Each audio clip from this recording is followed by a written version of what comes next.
What's up, everybody? Welcome back. It's Sunday night, which means Sunday Night Teacher Talk.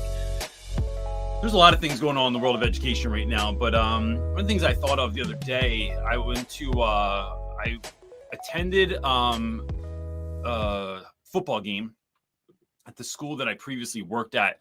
So the boys, I have a couple of plans this year, although I no longer support what that school has become. And I don't know that it just became an unethical place for me to be. And my mission was no longer aligned with their mission.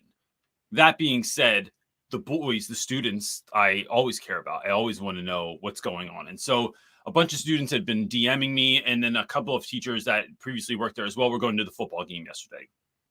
So I go to the football game, and as I was sitting there, I'm going to tell you this. Even as a now football fan, opening day, Eagles 2022 season, I realized that I'd never been to a football game. I worked in that school for 11 full years, and I never, ever attended one football game. And when I was talking to my wife about it, because my wife's like, yeah, why didn't you? And I'm like, because we had little kids, we had babies, and then we started a business, and then we had kids and a business, and it just didn't work out like that. But I have been to every single play. Some plays, every single showing of the play. I've built sets for the play. I've attended every single musical performance or singing performance or band performance. I've attended all kinds of Latin things.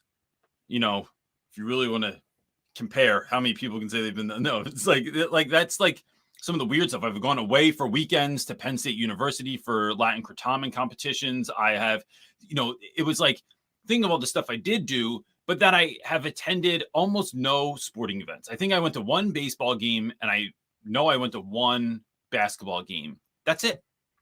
And so that made me start thinking, like, there's this definite sense amongst educators that you can feel, whether it's real or not, you can feel that you are obligated to attend like everything.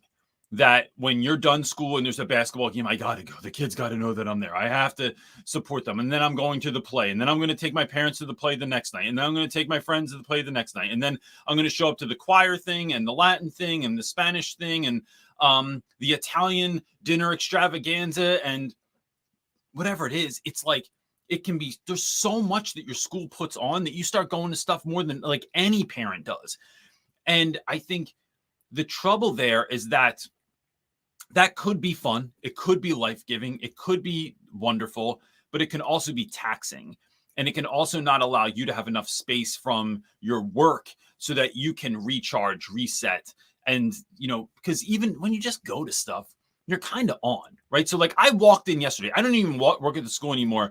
And my buddy Stu's working the gate, and he's like, yo, I'm out of ones. Can you go see if someone has ones? Like, that's like the first thing that happened when I got there. I didn't even tell you that. So I got to go try and find ones for Stu.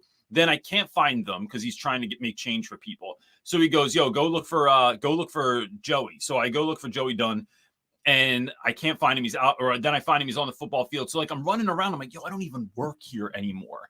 And that just shows that, like, when you show up and you're at a play and some kids are acting up, you got to go take care of business, right? Like when you're at an event and they're like, oh, snap, there's not enough chairs. Oh, I got to set some chairs up. So it's just being mindful of how much you're putting yourself out there, how much stuff you're actually engaging in, because it can lead it to burnout, even though it doesn't mean it. And students don't need to see you at every single thing. They're not even looking for you at every single thing. My students didn't even know I was there yesterday, and I didn't know who was on the field because no one has their name on the back of their jersey, and everyone's got a helmet on. And then there was the one kid who was really short that I knew who he was. But good job, Spellman. But everybody else, I couldn't tell anyway. So just, that's how I'm rolling with this sort of situation. I think it could benefit you too. And that's what we're entering in with today. So look, gang, this is Sunday Night Teacher Talk. This is a safe space for you to explore and express who you are, how you think, and how you feel as an educator. You can put anything that you want to in the chat. We'll answer any question. And if someone else asks a question and you feel like you can add a little, like sprinkle a little magic on it, then do it. We're here as a communal activity, right? Here we go. What's the irony of this? Teaching is a communal activity. And so that's what we're rolling with today. You got some questions for me? I do. You Let's ready? go, buddy. How are you, co-host? I'm good. Just doing my co-host thing over here. Is the dog our official other co-host? Because he just lays back here the whole time and licks himself? He's always... Poor dog, all his allergies. All right. Our first question up is from Mallory. She's asking, I started the year late due to coming back from maternity leave, and I am really struggling. Can't seem to balance time to juggle getting things done, and I am finding it hard to connect to my students because I'm constantly thinking about my new baby. Any suggestions on making this new transition easier? Can I ask you if you have any advice to that? Because I mean, I'm a mama, but I'll tell you, and I did a working mom for a stint. But when our kids were little, I stayed home, right? So I'm not so sure. And I've thought about this. Like, I see the workload that you go through, and you have everything done for you at home. Like, you come home and you don't have to worry about laundry. You don't have to worry about dishes. You don't have to worry about making people anything. Now, you care and love on our kids and spend time with them and do a bunch of things around the house and whatnot that I might ask you or participate in any way, or schoolwork or whatever. But I can't imagine the women, and look, teaching is mostly women, right? Let's be honest. I think it's like a stat is around 80% or something. I don't know what the official stat is, but I'd be interested to find that out. But it's a woman heavy profession. And then they come home and they have to still, some of them mom and do all the other things or side hustles or who knows what else they do. But it's heavy. And so to say all that, I'm not so sure. I think you have to just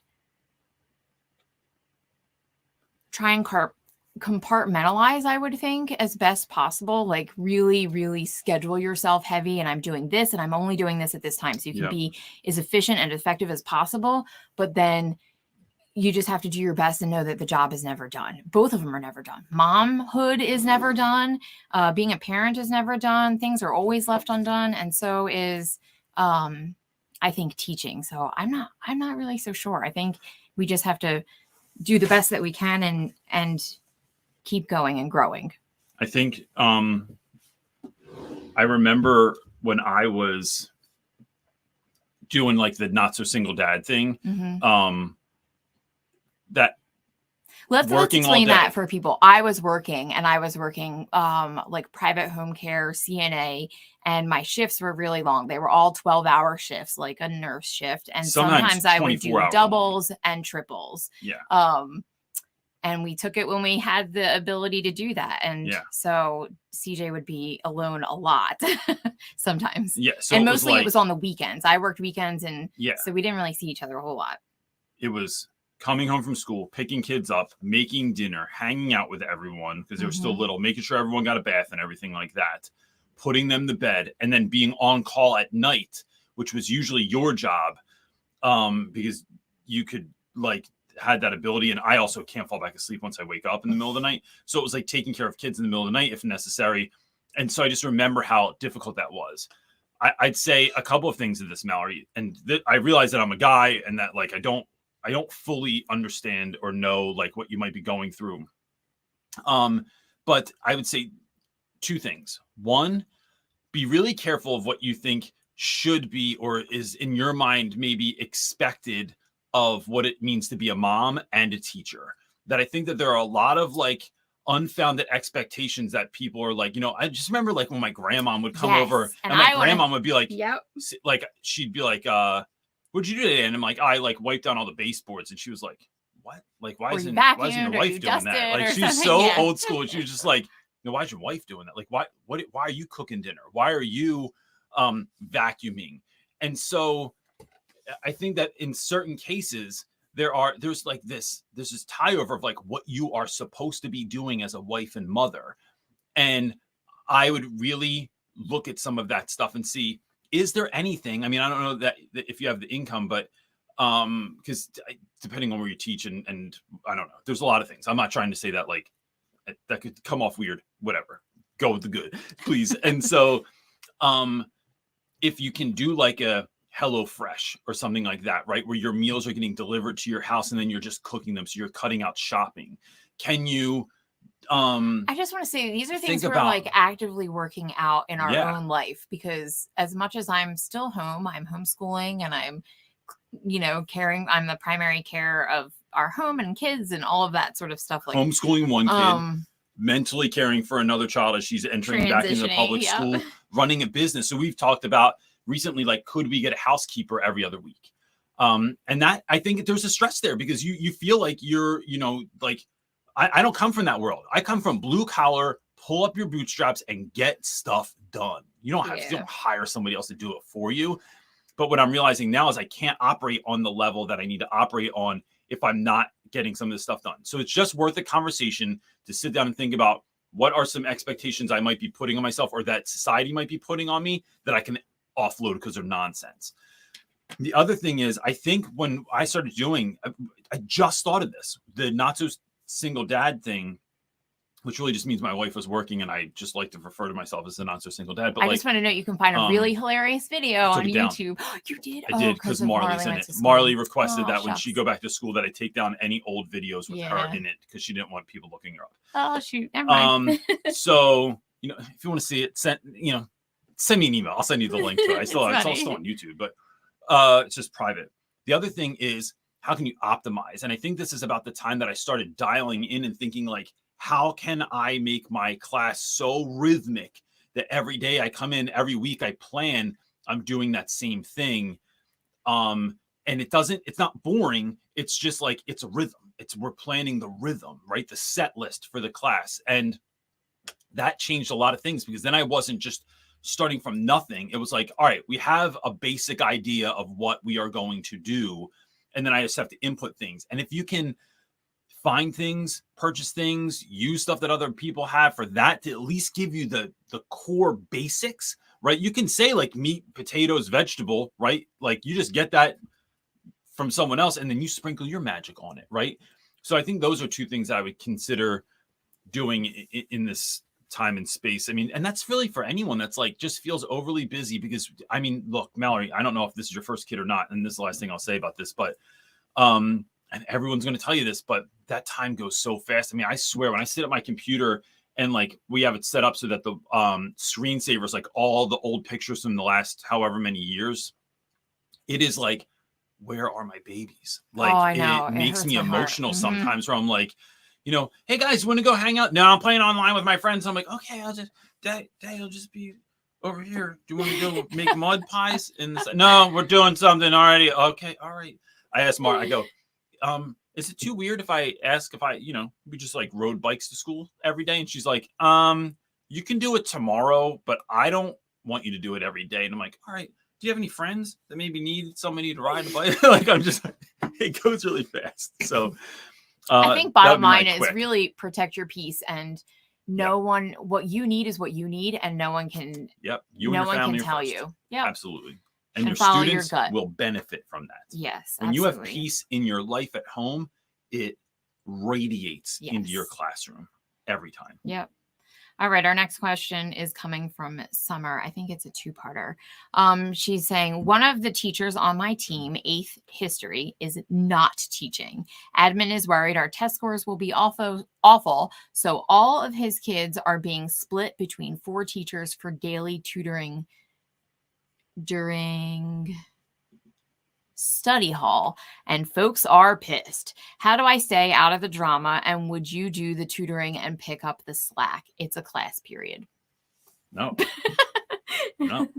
Like, I feel for kids, but here's what I'm learning is that my week back last week into like full week of like our daughter going to school and us homeschooling our son, right? We didn't get into as much school stuff because it was a new rhythm. We're trying to we literally sat down today and talked about like what's the rhythm of the week going to look like and stuff. And I'm new to this. Like I'm usually like at school, like I'm not here teaching my own kid. So I felt a little bit bad. I don't know if you were feeling this at all, but like that we didn't get as much into stuff with Brody as I would have liked. But then when I looked at what Marley was doing at school and I really thought about it, I was like, you didn't do anything yet anyway. like I heard you came home every day and told me what you did. You didn't even get through that much. We overemphasize sometimes how much we can get done in a certain amount of time at school. And so I was doing that. I would not pick up someone else's slack. If someone can't do the job, the admin needs to either train that person, get that person some help, but like not put it on other teachers. That's a terrible idea. Or let them right? go. Like if they can't, Yeah. like, I mean, and But they there's a shouldn't lot have, of they things you shouldn't can do even been before that. hired if they That's can't. not true. One, there's a teacher shortage, right? I would say.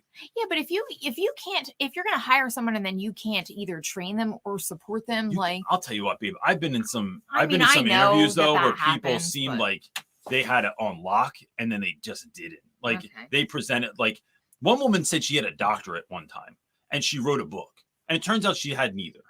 It was on a resume. I don't know if there's a way to fact check that kind of stuff, but like she got the job and like she didn't have either one of those things, and I was like, oh, all right. So, or someone named their kid doctor. I don't know. Maybe that was it. But, you know, when that sort of thing happens, I just think that it's like, no, we need to like, can we help that person get better at their job so they can do it? Yes, I'm 100% into that. I'm 100% sitting down with you every day, looking at your lesson plans. I'll give up a prep for that to help make the team stronger. But we know if just because someone sucks at center field doesn't mean that the right field and the left field should be like, it's all right. We'll just run to the center if we have to. Like, there's just no chance. Right.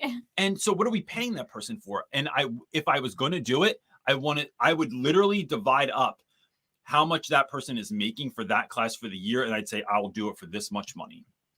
Because otherwise, I'm not just out here for charity, right? I'm doing the good work, but the good work that I'm able to do requires me to have the entire day to be able to do it. I need preps. Preps aren't just breaks. I'm not just chilling. I'm not taking a nap in my room. I am preparing myself mentally and physically for the next class, the next week, the next whatever. So to me, it is the school getting behind that. So I wouldn't do it. Now, look, do the kids suffer? Yes. But if we cared that much about the kids, we'd hire someone else. We'd hire help. We'd hire an aide. We'd hire a consultant to do that. So I'll tell you what, my kids' local school, I know that some teachers are struggling there. I've heard about it. And so I went and I made arrangements and I volunteered my time that I will go to the school for a certain amount of time every week and work with new teachers if needed to just help coach them through the first year and help them like get classroom management seems to be what the number one thing is that they're struggling with. But but it's like, have your school find somebody, call me. I'll come out to wherever Summer Hayward lives. I forget, but how far could it be? It's in the US. So yeah, I mean, but that's kind of my take on that. So what would be the advice to stay out of drama? How do you stay out of drama with people when that's happening in the school? I stay out of drama always by just going, yeah, I'm not doing that. Like, I'm just like, I'm not even having the conversation because I'm not affected by it. So when our school last year, they had a number of teachers that left, like so many people just kept quitting and quitting and quitting. Mm-hmm. Remember this? And they gave us all coverages. And I had coverages every day. So during one of my preps, they just all of a sudden be like, you're teaching first period. You have to teach math. You have to do this. You have to do this. And it got to the point where I went to the office and said, listen, I don't know what the problem is, but y'all need to hire some people. I will give you one coverage a week. That is all I'm doing. I will, if you tell me to go to other classes, please know that I will not go. So when I covered on a Monday, first period, and then Tuesday, I got sent a coverage email. I just kindly replied all to the person that set it up and to the principal and the vice principal and the CEO at the time. Hey, there must have been a mistake. I had a coverage yesterday. I no longer do multiple coverages in a week. I will do one a week. Please make sure that you assign someone else, because what we found out was that they weren't assigning them to everyone, that there were teachers that they had a private conversation that they didn't think could hold down a class. So those of us that they did think could, they gave it to us. And then it was me just look, people treat you the way they teach, the way you teach them to treat you. So I got called into the office for like the 50th time that year and was told that I had to do it. And I said, I am unsure how this works because my contract doesn't dictate that. I'm already giving up for free one of my preps to help students in a subject matter that I don't even know anything about. But I will not do this. And I didn't do it for the rest of the year.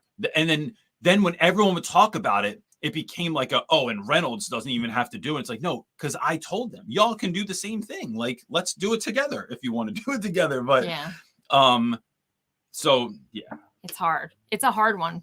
It is. Because you really have to draw a line in the sand, I think, for all of it. It's just boundaries is what it is. It's not being mean, but it's setting up boundaries. It is. And that's a hard thing to execute. It's a hard thing to get used to. Yes. You start doing it in minimum ways. But I think that takes I could have a whole video about things I just chose not to do. I also think that takes a bit of ability to look at yourself when you can't do that and say, okay, why can't I do this? And how do I get better doing it? It's like a step process. You have to like work through it to even get up to it. It's hard. Now, look, let me just say this real quick. If students were failing those classes and they needed help, Summer, and they were like, Reynolds, can I come see you after school or sit with you during lunch? 100%. I'm there for you. I will do that. Right, because you're always there for students. It's always only ever about kids.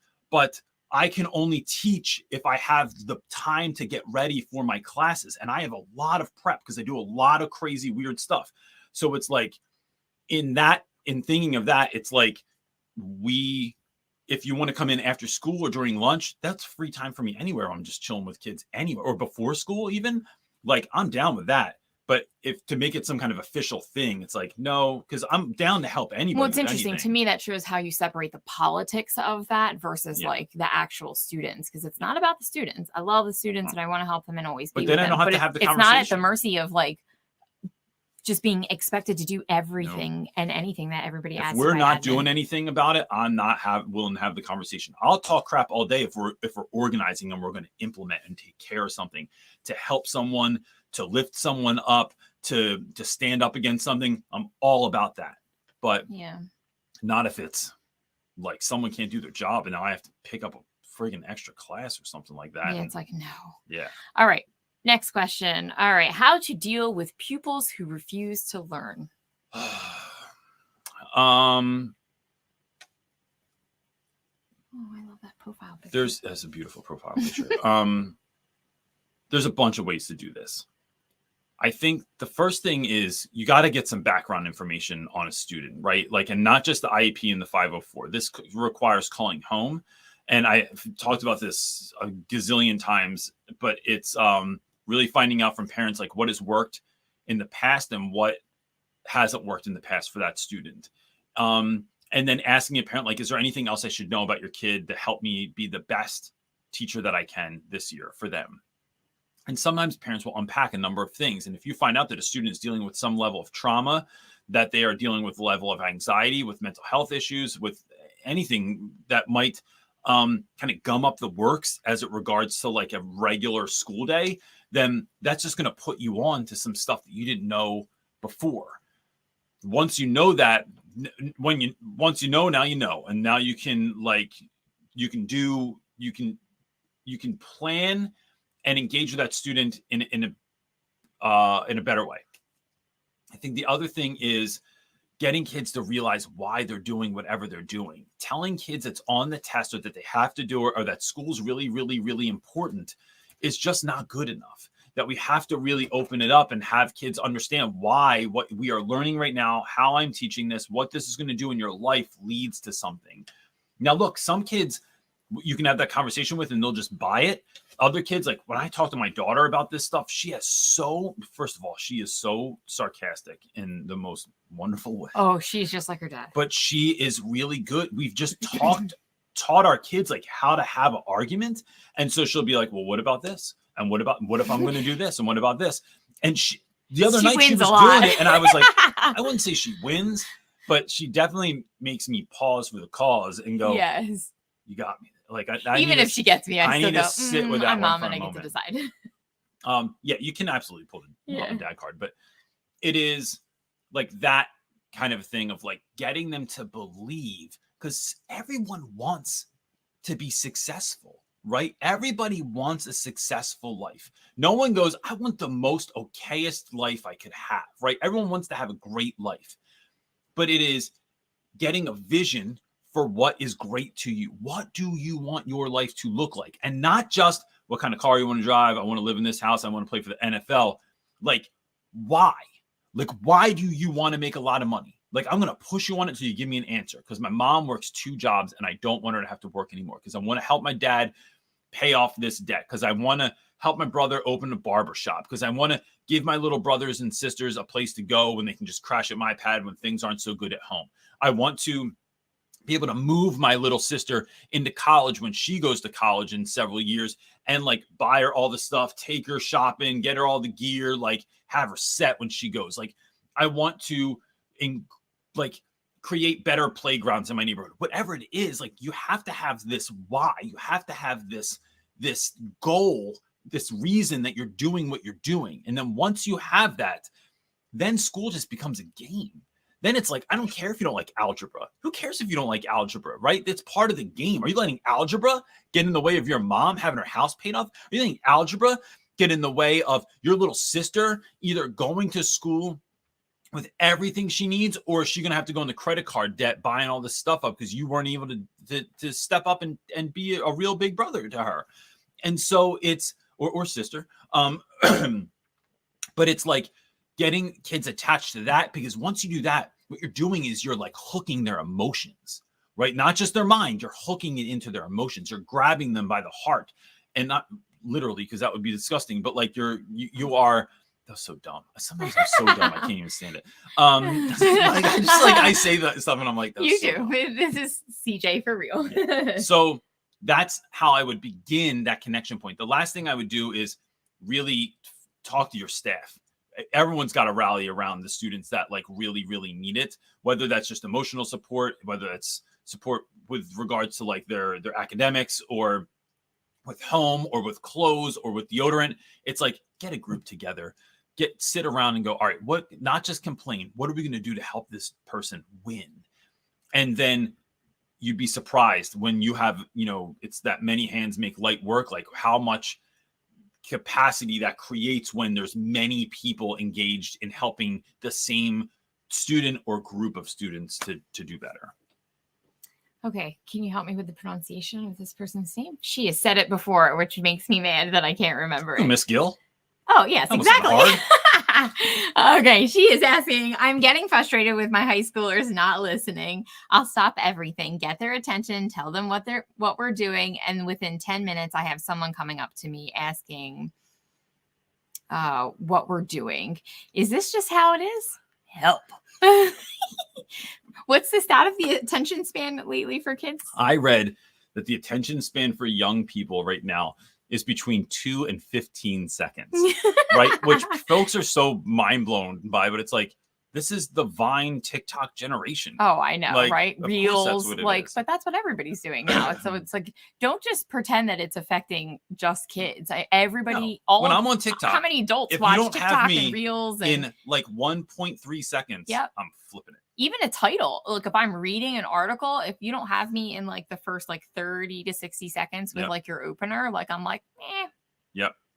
That's what it is. So, all right. So, there's a couple of ways around this. We're actually going to put on a workshop. This is a good time to mention this now anyway. Saturday, September 24th. Am I saying it right? That's Saturday, right? I don't know. Saturday, September 24th. At 11 a.m., we're going to do a lesson planning workshop, right? It's lesson planning 101. I can't possibly go through every conceivable lesson planning sort of thing, but 75 comments on that post that you put in the group regarding you mean questions regarding lesson planning. There was 75 comments. I was like, oh man. Oh yeah, because it just keeps growing. I'm like, oh no. Yeah, it's awesome. I love it. So the idea here is we're going to talk about things like differentiation, how to match your creativity with your curriculum, because I think that's hard sometimes. People have a hard time doing that. How to be creative, how to plan it all out, like how to get all this stuff that you're required to teach in a year and fit it into a week, a unit, and a year to cover all your bases and get all this stuff done. So that's just a few of the things we're going to talk about. We're going to have a later workshop, I think about like a week or two later, on student engagement. And so so that's where we're at with it. What's going on over there? I'm just like, I read her comment about how to pronounce her name, and it's A-Lee. And I'm just like, oh my God, that doesn't even compute with my brain on how it's spelled. Well, it's like When Just, when, well, you're the one who asked, but I'm silently doing it because I didn't want to say it. You live a P.O. Box dyslexia. It's like I when know. the whole house is like vowels. Which is why I smacked my forehead because I'm just like, that one doesn't even make sense in my brain. So I would say, one, minimize the amount that you actually have to say. Can you put it into, so one of the things I've done, especially when we use Schoology, and I'm sure there are other sites that can do the same thing, but that's what our school used. I would record the directions. I'd write them and record them. If someone asks me what to do, it's right in Schoology. Just look it up, or listen to it again. You can listen to it at your leisure. Some kids ask 1,000 times what you're going to do that day because they weren't paying attention. And some kids do it because it didn't compute in their head, that there's a processing that is taking longer. And so, one of my mentors told me this: leaders are repeaters. And so the amount of stuff that you have to say again and again and again, but what you don't want to do is, unless someone's 100% just screwing around and they weren't paying attention, listening to directions, in which case I don't tell them the directions. I tell them to go find out from someone else because you weren't listening, because I saw you not paying attention to me. You were on your phone. I was just checking my Instagram. Yeah. Okay. I know. Go find out from someone else. The train has already left the station. But if you're not 100% sure, what you don't want to do is have a student that struggles with anxiety, with processing, or whatever else, feel like they can't come and ask you, feel like they're stupid or they're dumb, or that damn it, they weren't ready for it. And you just don't, you want to stay away from that, because what you want to do is promote students coming up to you. That being said, it's minimizing then the amount that I say in any given class. And, it's sometimes it's putting things like timers on, and stuff like that, telling kids that they only have a certain amount of time, or showing kids they only have a certain amount of time, then moving them to the next station, moving them to the next activity. That's going to create some urgency for students.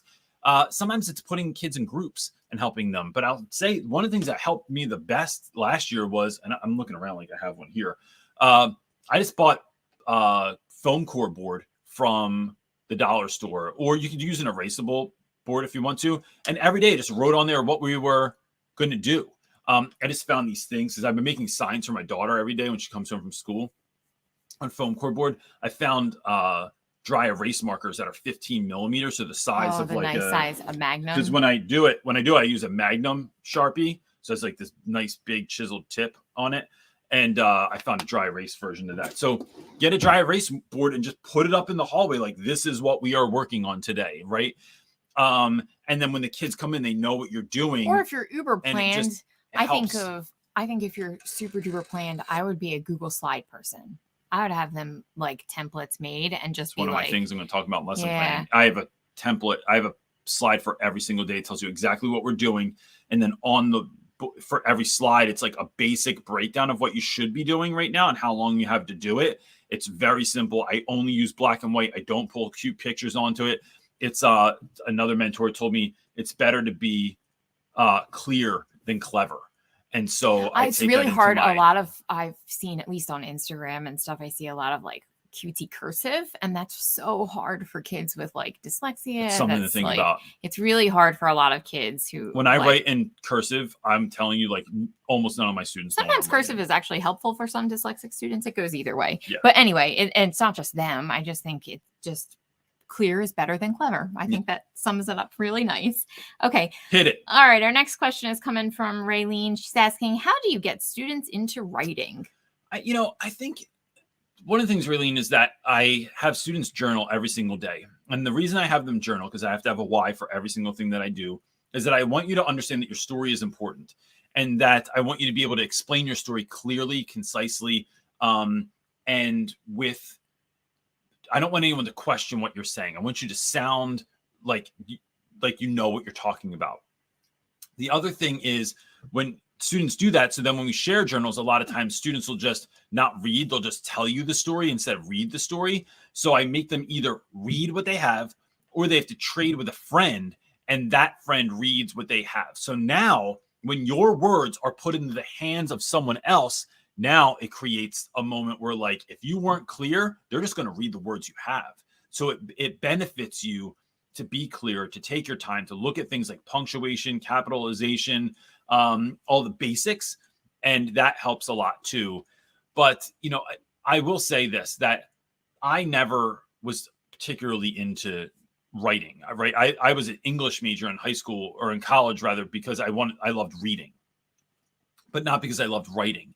But that skill was, even though it was something I didn't care for now, I am so glad that I learned it. Like, one of my most impactful classes I ever took in college was a class about diagramming sentences. That was all. The woman that taught me wrote the textbook that like tons of other schools used on this subject. She did? Yeah. I remember you kind of hated that. I It was hated really difficult for you. We would diagram these sentences. I know. It There drove was you papers, nuts. tape the papers, tape the papers, and it was like, because you couldn't fit it all on there. It was the most I remember I was like, maddening what thing. the heck are you doing? When I tell you, when I wrote my book, how that came into play for you? Things I was doing, I'm like, I still think, I'm like, nope, this is how they taught us. This is what they said. This is where this word goes here, and this doesn't make sense this way. It made writing make sense to me. And like a whole lot of other things in my life, I didn't really want to do it now. Like, I know my son hates going to the gym 3 days a week right now, but I know it's going to benefit him, and I know he's going to love it later. I know that he hates that his mom makes him eat organic stuff all the time, and like everything is like talking about. Or he hates our writing program that we're going to start, which is interesting because you're talking about writing, and in that program that we're using. Yeah. Oh gosh, I can't remember the name of it because we did not do it over the summer. But I can figure it out if anybody wants to know. But the writing program that we did use for homeschool, at least, it breaks it down into really small chunks, and it's really formulaic like that. So it goes back really far into like sentence structure and like all of that. Yeah. And I think he hates it, and it's really, really boring, or at least he finds it to be boring, although they make it very simplistic in the book and easy to do. But I think it's really beneficial because if we can get those to stick, it's going to help with the creative writing process that comes next in the book. Other thing that we could do with Brody, and I think folks could do with their students, is like, are we brainstorming right now? Yeah, when you're done learning what you're learning, can there be a real world application for it? Yes. Can you write an op-ed? Can you write a fan letter? Can you write like a really thoughtful comment on YouTube? Like, you know, something that you are hoping is going to get traction, and that the person that created the content is going to see, right? Yeah. It's, can you use what you learned or a fan something letter? That's I said that already. Oh, you did? Sorry. Yeah, rewind the video. Okay. 10 seconds. And all right, let's move on to our next question. Our next question is coming from Aisha. Yay. She says, hello, CJ and Jenna. Hello. I've missed being online, but I do catch the replay on Spotify. Will you be making a Why Did I Leave the Classroom video in the distant future? Yeah. This is such a great question. This is a good question. We've tossed back and forth about this. I've made that video 4, maybe 5 times already.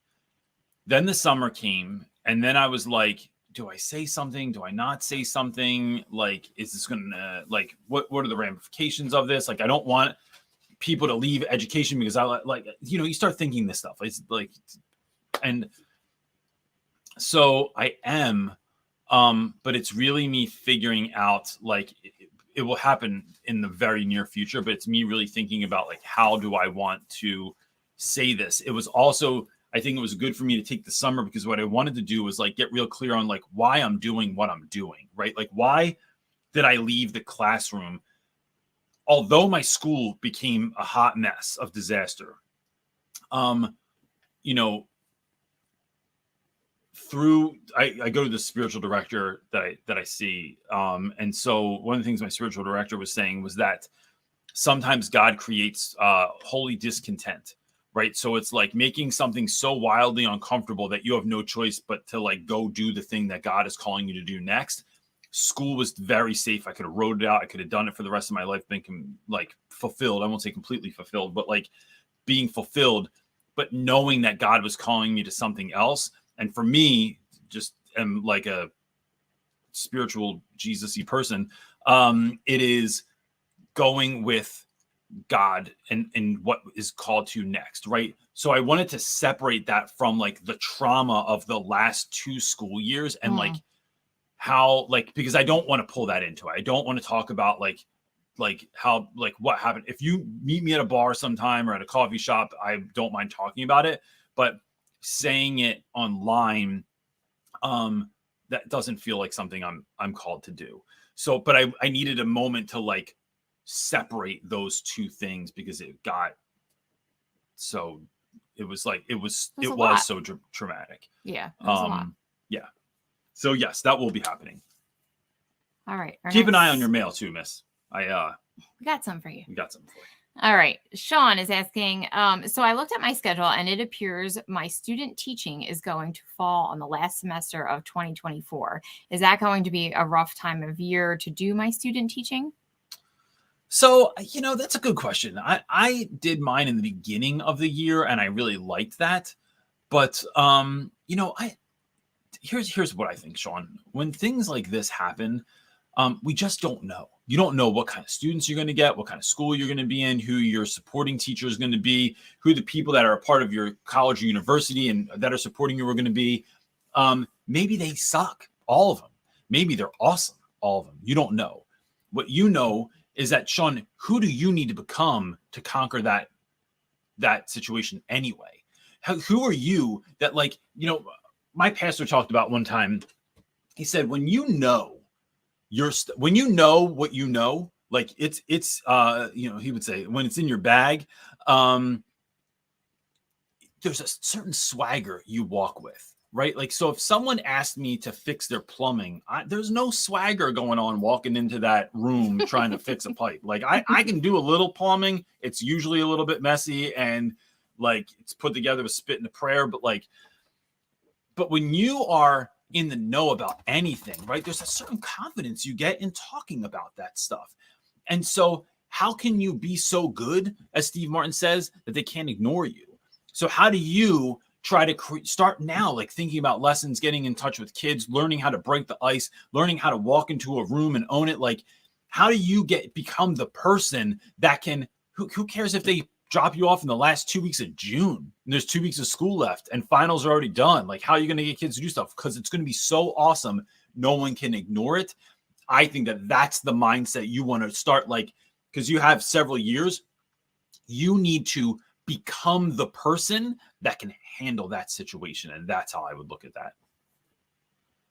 That was my shortest answer of the day. I know. Way to go. All right. Laura's up next and she's saying, hello, CJ, not so secret wife. Hope you are well.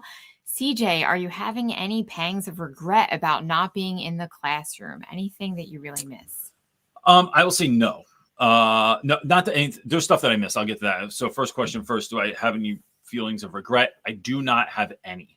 As a matter of fact, when school went back this year, I just felt there are certain points in my life, Laura, where I knew exactly what the next move was. It was so clear to me. It was I wasn't trying to figure it out and stuff like that. When I wanted to become a teacher, I knew it instantaneously. As soon as somebody said that, it was like, bam, light bulb went off in my head. It was like I was trying to open a combination lock and it clicked the right timber or whatever the hell's going on in a lock. When I knew that I wanted to marry the not so secret wife, it was immediately I knew, I was reading a book, sitting on the steps of my apartment, and it hit me. And I thought, why haven't I done this yet? Of course I want to do this. And there was no nervousness the whole time. When I knew that I wanted to have kids, when I wanted to live in the neighborhood that I lived in, all these things, this is one of those moments where I just know wholeheartedly that this is what I'm meant to do full time now, to help teachers. And on a level where I can't, I was at the football game yesterday and there was a young woman there that I heard was having a hard time in the classroom. She was new to my previous school or my former school. And it was really hard for me not to go and sit next to her and be like, hey, how you doing? My name's CJ. I heard you're teaching now. How's the year going? And cause I knew that it would come out if I poked the bear, it was gonna all the stuff would come out. But I was not there for that reason. I was there to support my students. I was there to see former colleagues.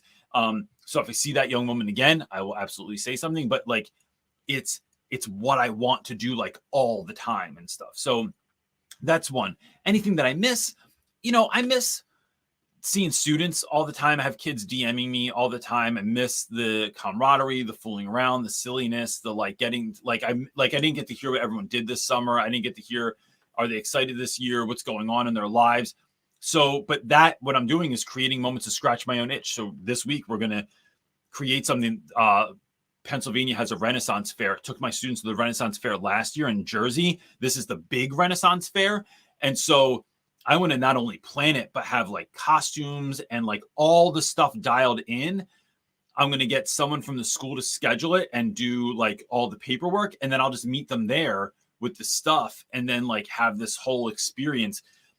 We're doing that with a lot of stuff, with speakers this year, with events, with like opportunities for students. So I'm trying to scratch my own itch in that capacity too, because I do have all these connects now from over the years that I'd hate to go to waste. So I'm just going to kind of try to bless kids in that capacity this year as well.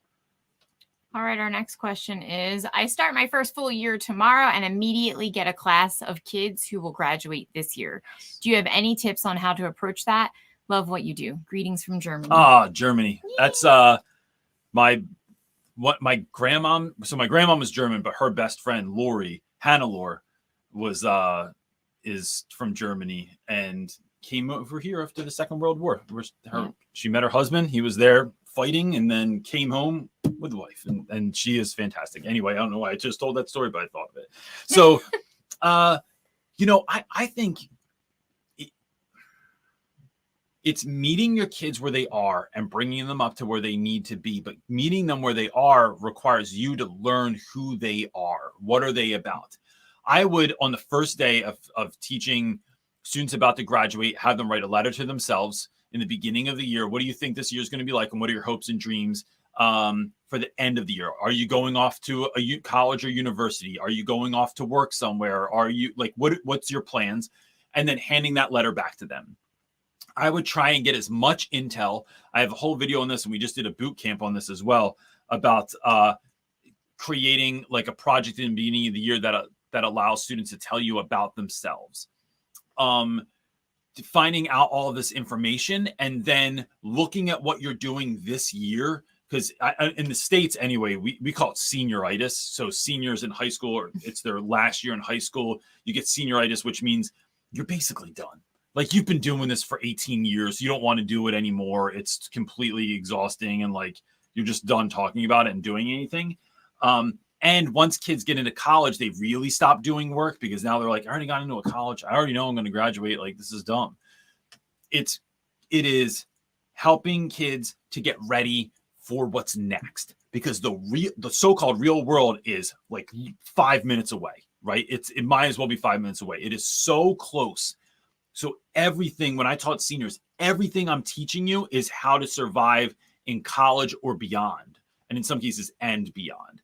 So looking at everything you're reading, you're talking about, you're learning, you're discussing, you're writing, is wrapped around this idea of what are we getting ready for after this? Like, this is the last moment. I'm going to teach you some real practical tips on how to survive and thrive in the world after this. That's what I would do. So look, congratulations, student. If you need anything, our Facebook group, if you're not a part of it, you can take that down. Mm-hmm. Is a great place to get information, whether it's finding other teachers from Germany, whether it's, look, that's the wrong one. There we go.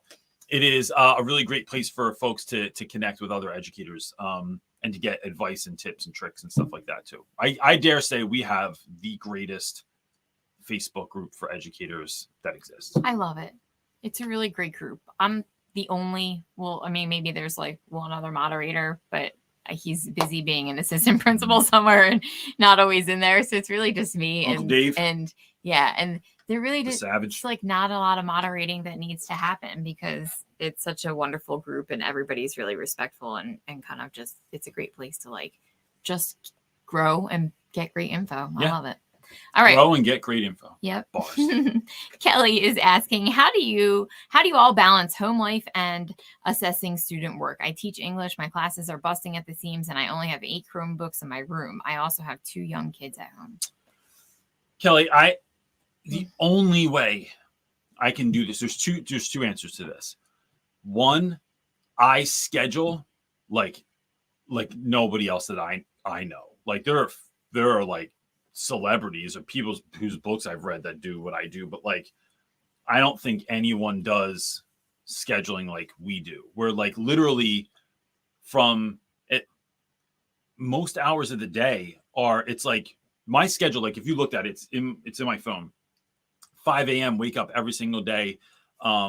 it's doing that It's kind blocked. of stuff. Yeah. Every hour has something 6 blocked and o'clock, scheduled. 7 to 7:15 is this thing. 7:15 to 7:30 is this thing. That's how I roll. I really believe when Jocko Willink says things like discipline equals freedom. So it's using those times in the day. Then the next thing is similar question I just asked. To do more, we have to be more, right? Everyone, and this is annoying. This is a slightly annoying answer, right? Because you hear this all the time.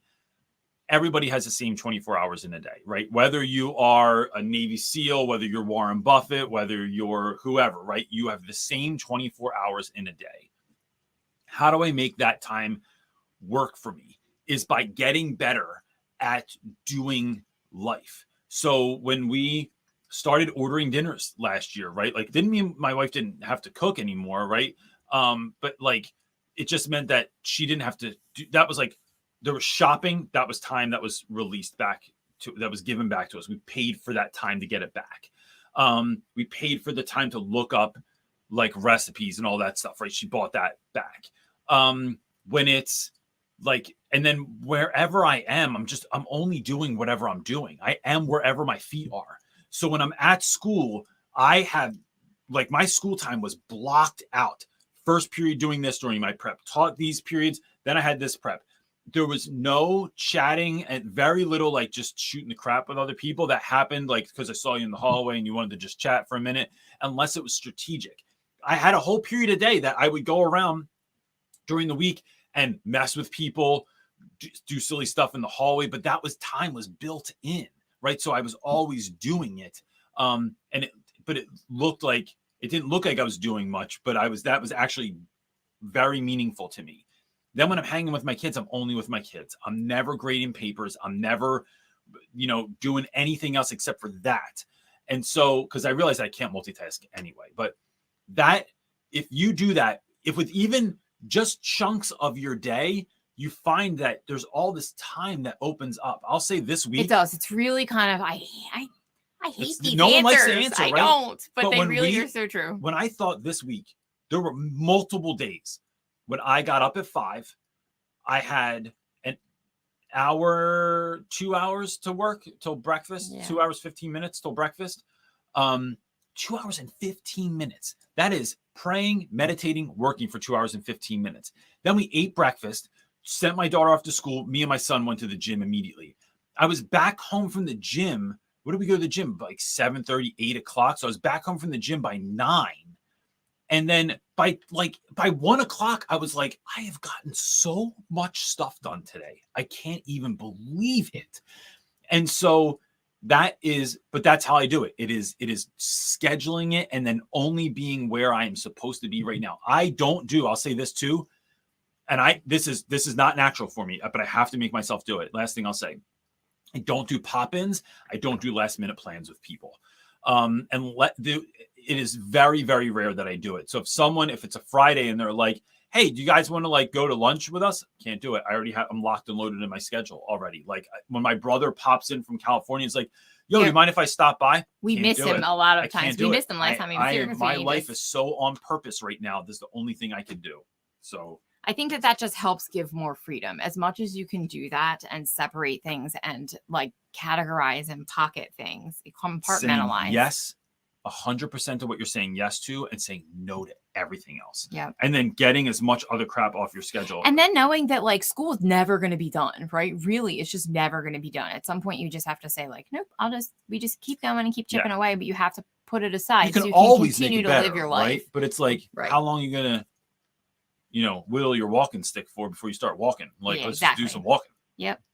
All right. Our next question comes from Miss Sage. She's asking, as an introvert, I have a really hard time having energy for my school kids and then still having energy for my bio kid. Yep. But mainly my husband. My husband usually gets no attention. And she's asking, what little things do you do to make your wife feel seen? Gosh, I love this question so much. First of all, I thought she was saying her bio kid, like she taught a kid in biology. And no, but I paused because I really wanted to insert and say, I kind of love that. Because people always go, they don't know how to differentiate. And they're like, my kid. Talk about my kids. They're like, wait, your school kids or like the ones you meet? Right. Right. So you always go to the ones I made. Yeah. But I like bio kids. Yeah, that's a bit better. So I think It is, I am ultra extroverted. My wife is not. Would you say you're introverted? Yes. Okay. The older I get, the more introverted I am. When I was younger, I was more extroverted. Can I tell people that if they were to meet you, though, you would talk to them a lot and they would never know. Yes. But then that, like, your battery life goes down. Yes. Whereas I meet people and I'm almost like the opposite. We are polar we're making opposites. friends. Like, yes. Yeah. So I learned a long time ago that one, I can't figure it out myself. I have to find out from my wife, and my wife has to find out from me what we need from one another. That I remember, like, when we were younger, you would just like, I just like wait for you to implement any, like hold my hand. Like, I'm going to tell you right now, people, I want to tell you that I love love and I love cuddling. But there's not a damn person in this house that likes cuddling. Not my kids, not my wife. I cuddle with my dog. So sometimes I got to tell my wife, you'll be laying on the couch and I go, I do this. I'm going to tell them that I do this. I can't believe I'm gonna do it. This is a new thing. I've only done it with the kids. I don't know if I've done it with you. Where I walk around like this. Oh, you don't walk around like that with me. Wait, what are you doing? I have this hug. I got to give this to somebody. And then I hug the kids and it's dumb enough that it's how I trick them into hugging me now because they're teenagers and they don't really want to hug anymore. But it's telling my wife, I need to just lay with you for 30 seconds. And she's like, all right. Because she gets super hot. She'll just be like, are you making me too hot? I hate cuddling. Like, I'm like, oh God, I hate cuddling. Like, but like, if I want to hold hands, if I want to hug, like, I just got to say it. I can't just hope you're going to get like my hug vibes. And that's really it. So like, you really have to talk about what you need. I mean, come on. The older you get in life, the busier life is, the more you got on your plate. I ain't got time to figure out what you need. You just tell me what you need, because I don't have time for parties. When we were younger and we would go to parties all the time. Yeah. So when we were younger, I had a bit of like, well, geez, I still have anxiety, but I had some anxiety when we would go to like family parties with CJ's family. It's a lot of people, a lot of names. I didn't know everybody. There was a lot of people. I didn't have that big of a family. So it was overwhelming for me. So when we go to family parties, CJ's such a social butterfly. He would just peace out and like leave me be. And like, he'd go talking to everybody. And I'm over here in the corner being like, oh my God, so finally I said, look, I really need your help. I said, you don't have to stay with me. I don't need you to babysit me. Like, but I need you just to check in with me every so often. I was like, don't just leave me for this whole party, like by myself, like just check in. So it was just about telling him what we need. And I think what I'm saying is that the older we get, the busier we get. I don't have time to figure out what he needs or he has to figure out what I need. And we learned that's even like a look across the room. Like, are you good? Right. Because like, hi or whatever. We've learned how to tell each other what we need in every scenario, whether it's just us personally, whether it's us parenting, whether it's our business relationship, every aspect we've talked about what we need. And we really try and meet each other as best as we can. And then we have grace for knowing that we're still growing and that we're still trying to be who our partner needs us to be. So I think it's really asking your husband and then figuring out how to implement some small ways together to close the gap. I mean, you can do it in a really simple way that benefits you and your energy level. Like, I love date nights because that's the night that we don't do. I was just going to say, I don't have to cook dinner. On the calendar, right? Right, but it's on the calendar and it's really intentional. And we just did our schedule and I was like, I have to make dog food now, like every 6 days. So I'm like, no, dog food making day is on Fridays. So I can like be busy in like house and world stuff, but I don't have to make dinner because that's a drain. That's an energy suck for me doing all of that work in the kitchen. But so then it's just really balancing what each other needs. On the calendar, right? So it's finding out what you need, whether that's time to just talk alone, whether that's time to go to the movies, go to dinner, whether it's romance, but putting that stuff on the calendar, there's no shame in that game, right? It's like putting on the calendar so that you know what you're going to do and then you can move forward with your life. And you're getting teased in the comments about love, your love of love. I love love. I love John love. and Maisha. I do. Okay. That's how I got 2 kids, John. Yeah. Need to make more people to love. Oh my gosh, no. There's a whole nother piece of that too about the introversion piece that, like, I think it's just worth mentioning real quick. Like, if you have this much battery life, you need to decide how much you're going to give your students so that you can get I got to a point where I heard Kevin Hart talk about this and it changed my life. he said, I'll never give my work more time, love, and attention than I'll give my students or than I'll give my children. And so I had to start thinking about that. Like, how do I give equal parts? And it's holding back. You know, it's not going in full tilt every single day. It's creating rhythms within the school day that I'm not just constantly gushing and even energy and love, but that I can come home and do that with my children too. But I think that's even in like setting up what you need for your schedule when you're leaving school, right? Maybe you take an extra 10 minutes if you can on your drive, go to somewhere nice that you can sit down and like decompress for a minute, whatever it is that you need to do for you. But like, I think you can even do it in really small ways. So like fill your battery back up before like there's a moment when CJ came home every day that I would like, it would drive me nuts. It took so long. And I was like, drive me crazy. But I remember flipping the script about it and thinking, no, that's his time to fill back up. It's a positive for him. I would just like literally drive to the river down the street from our house. The Delaware River is right down the street, and go and pray for 10 minutes, and just sit there with my car off and like. Yeah. So I think you can implement even small things to fill you up so you can still give to your family and your husband. Yes. All right. We're at an hour, but can we do like 2 more? Yes, because we were very chatty today. We didn't get through very many of these. All right. Julia is asking, hey, y'all, advice for working with a team who constantly wants to steal your lessons. They stroll into my room in the morning and ask what I'm doing today, and then ask if I can send them my work. What do you do about that? I mean, I would just go, no, I don't have time. I'm too busy. That's your personality. I know. Mine's not far off.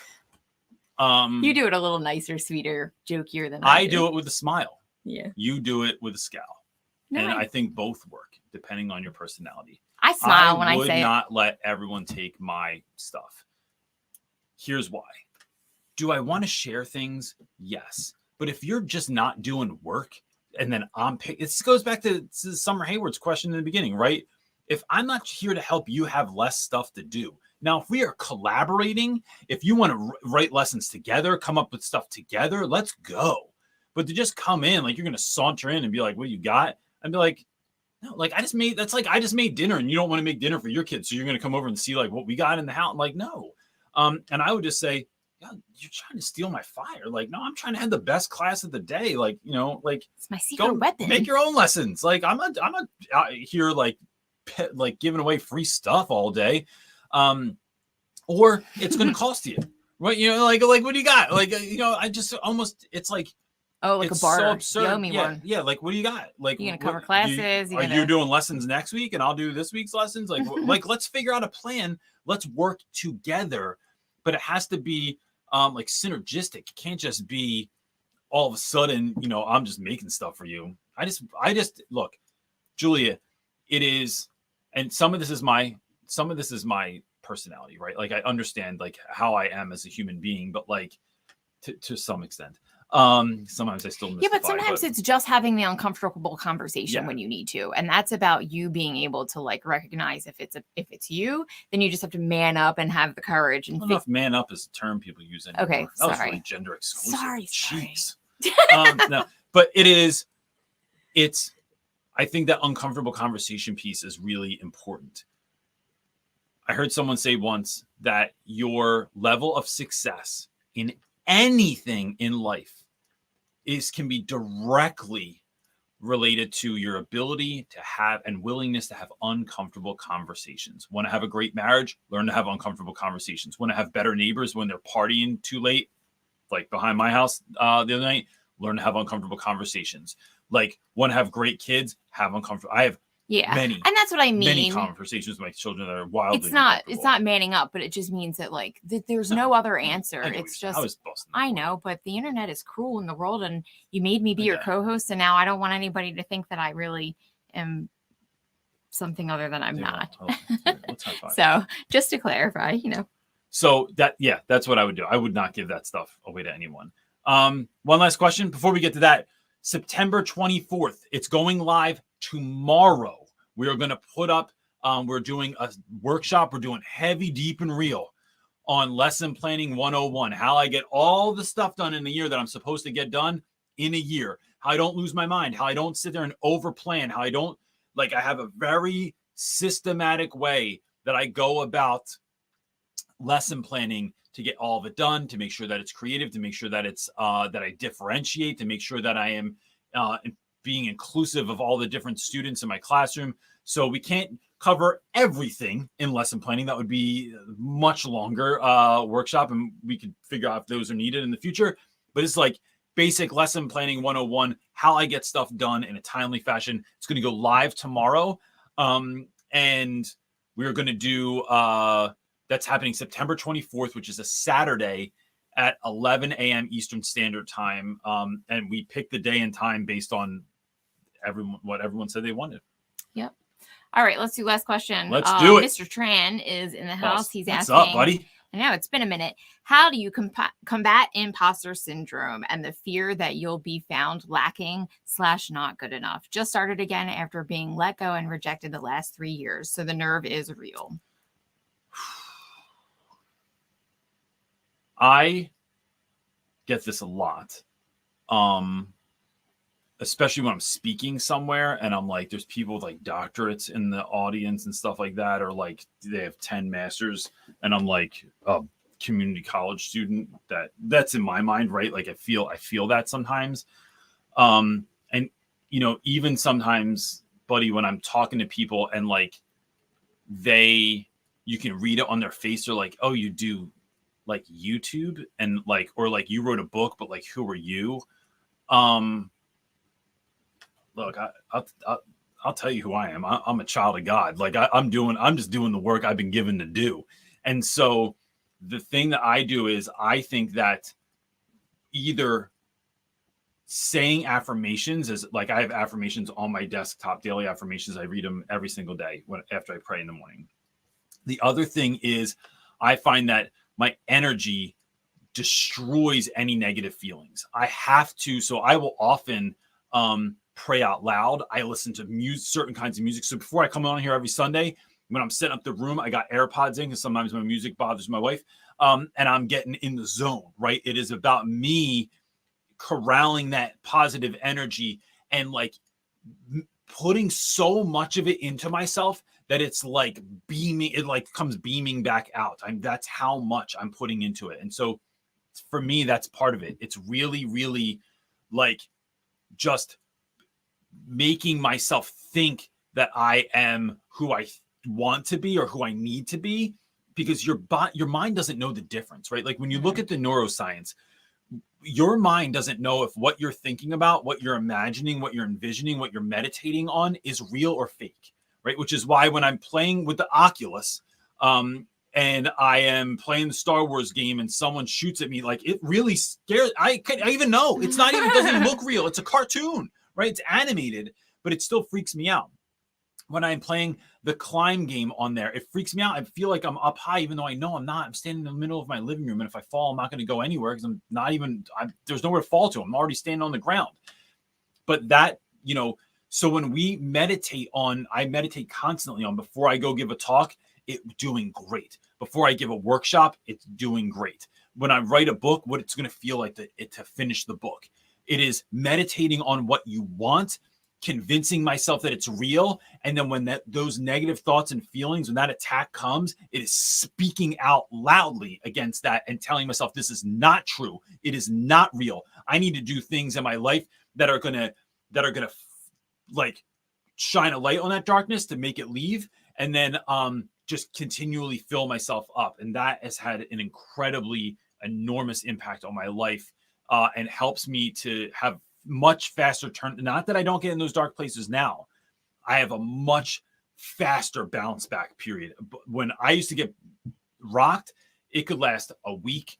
Then it was a few days. Then it was even a day where it's like your Saturday, we get into an argument. I'm like, crap, man. Like now I feel like shit all day.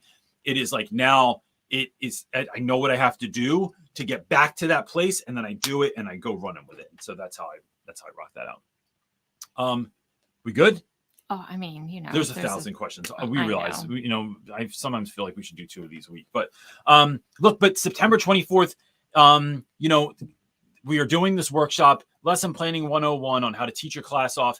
And we are looking at all these things that they're literally, it's the stuff that when we asked the Facebook group, What do y'all want to do? So if you're not in there already, run over to join our Facebook group. You don't have to run anywhere, just type it in. But it is, here's what I'm struggling with. I pulled the things that were the most consistent or that went together. This is what we're doing a training on. It's literally what people were asking for. And then we're going to help you through that so that you can have less stress, so you can be excited about your lessons, and so you can spend more time doing other things that are filling you up, whether that's having romance with your husband or hanging out with your kids or, cuddling. If you have someone in your house that cuddles, like, it must be nice. So it's doing that kind of stuff. And then just living, not just being a great teacher, but living a really great life as well is what we're trying to do this year. That's the whole purpose of what we're focusing on this year is how do we help teachers to not just teach their class off, but to like live a life that they are excited about, feel fulfilled with, and that kind of thing. So that's it, gang. We're out of time. We'll be back here again next week, 1 p.m. Eastern Standard Time. Bring a friend if you got someone that needs it. And if you can't listen to the rest of this, or if sometimes it's too long for you, it's available right everywhere that you can get a podcast. Go on to Teacher Talk Radio and anywhere that podcasts exist, and you can get everything there as well. And that just helps because then you don't have to use your Wi-Fi and stuff like that. But that's it, gang. We'll see you next week. Peace.